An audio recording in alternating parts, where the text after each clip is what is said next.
অনেকদিন পর আজকে নিজ হাতে বাড়িতে মিষ্টি বানাবো গুঁড়া দুধ দিয়ে। এত বড় বড় রসমালাই বানাচ্ছি, দেখো কি সুন্দর হয়েছে, মাশাআল্লাহ। আমার শ্বশুর বাড়ির লোকজন মিষ্টিটা একটু কমই পছন্দ করে, সেজন্য মিষ্টিটা খুব একটা বানানো হয় না। তবে আজকে আমার নিজেরই মিষ্টি খেতে খুব ইচ্ছা করতেছে, তাই ভাবলাম আজকে বাড়িতেই বানিয়ে ফেলি আমার পছন্দের রসমালাই। আর এটা বানানোর রেসিপিটাও না খুবই সহজ। একটা বাটির মধ্যে আমি একটা ডিম ফেটিয়ে নিলাম, তার মধ্যে দিয়ে দিলাম গুঁড়া দুধ, অল্প একটু বেকিং পাউডার আর অল্প একটু ঘি।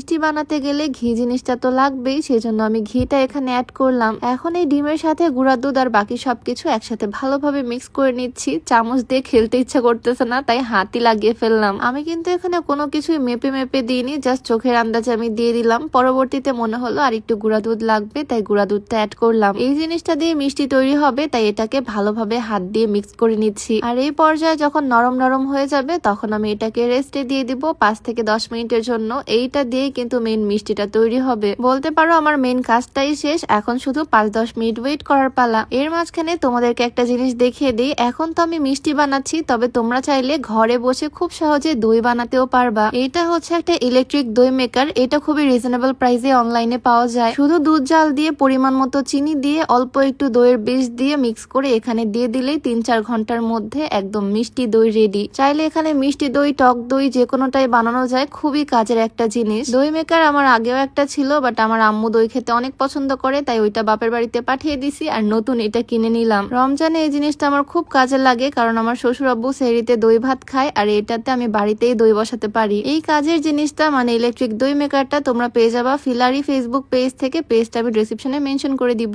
তো এদিকে বকবক করতে করতে আমার 10 মিনিট কিন্তু হয়ে গেছে, আর এর মাঝখানে এই ডোটা অনেকটাই শক্ত হয়ে গেছে। মিষ্টিগুলো যাতে সফট হয় তাই আরেকবার আমি হাত দিয়ে ভালোভাবে মিক্স করে নিচ্ছি। অল্প একটু ঘি নিয়ে আমি একটা প্লেটে মাখিয়ে নিচ্ছি। এই প্লেটে আমি মিষ্টিগুলো বানিয়ে বানিয়ে রাখবো, আর হাতের তালুতেও একটু ঘি মাখিয়ে নিচ্ছি। তোমরা কিন্তু মিষ্টির শেপটা ইচ্ছা মতো দিতে পারো, অনেক ছোট ছোট করে বানাতে পারো যদি রসমালাইয়ের একদম এক্সাক্ট শেপটা দিতে চাও। তবে আমার একদম ছোট ছোট করার ধৈর্য হচ্ছিল না, তাই একটু বড় বড় করে গোল গোল বানিয়ে ফেললাম। দেখো মিষ্টি কিন্তু প্রায় অনেকগুলোই হয়েছে, আর এখানে দেখতে কম মনে হচ্ছে, তবে এগুলো যখন দুধের মধ্যে দিব, যখন ফুলে উঠবে তখন দেখতে পাবা কত বড় বড় মিষ্টি হয়ে যায়। তো যাই হোক, মিষ্টি বানানো কিন্তু আমার কমপ্লিট। আর এখন একটা প্যানের মধ্যে আমি দিয়ে দিচ্ছি লিকুইড দুধ। বাড়িতে গরুর দুধ নাই, তাই আমি প্যাকেট দুধ দিচ্ছি। তোমরা চাইলে গরুর খাঁটি দুধ দিয়ে করতে পারো, বা কন্ডেন্স মিল্ক দিয়ে করতে পারো, অথবা গুঁড়া দুধ দিয়েও করতে পারো, তোমাদের ইচ্ছা, দুধ হলেই হবে। সুন্দর একটা ফ্লেভারের জন্য 2টা এলাচ আমি এখানে দিয়ে দিলাম। আর এখন দুধটা ভালোভাবে জাল করে নিব, একটু কমিয়ে নিব। কয়েকদিন পরেই শীতকাল নেমে যাবে, বাট এই দেশে এবার মনে হচ্ছে বর্ষাকাল শেষই হচ্ছে না। রান্নাঘরে মিষ্টি বানাতে বানাতে বাহিরে বৃষ্টি চলে আসলো। তো এইদিকে দুধটা একটু তাড়াতাড়ি ঘন করার জন্য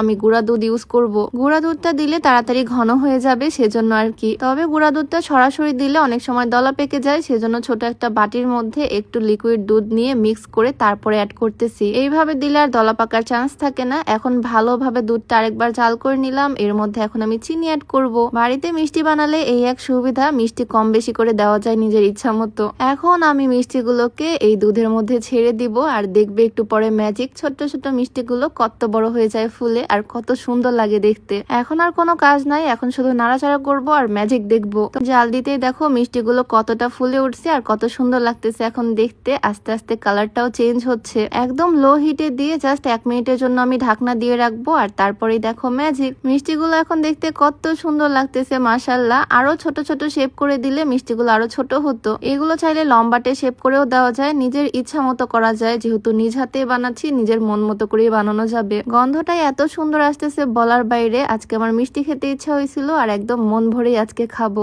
এই পর্যায়ে খাওয়ার জন্য একদম পারফেক্ট। তবে আমি দুধটা আরো ঘন চাচ্ছিলাম, সেজন্য আরেকটু সময় নিয়ে জাল করছি। আর এই হচ্ছে আমার মিষ্টির ফাইনাল লুক। এলাচ দিয়েছি, এলাচের বীজগুলো একদম ছড়িয়ে গেছে, খুব সুন্দর একটা স্মেল আসতেছে। আর এটা দুধটাও হয়েছে একদম ঘন ক্রিমি। সত্যি বলতেছি, গুঁড়া দুধের এই মিষ্টিটা না অনেক মজা হয়। তোমরা চাইলে একদিন বাড়িতে বানিয়ে ট্রাই করতে পারো। তো আজকের ছোট্ট এই ভিডিওটা কেমন লাগলো অবশ্যই কমেন্টে জানিও। দেখা হয়ে যাবে নতুন কোনো ভিডিওতে। সবাইকে আল্লাহ হাফেজ, আসসালামু আলাইকুম।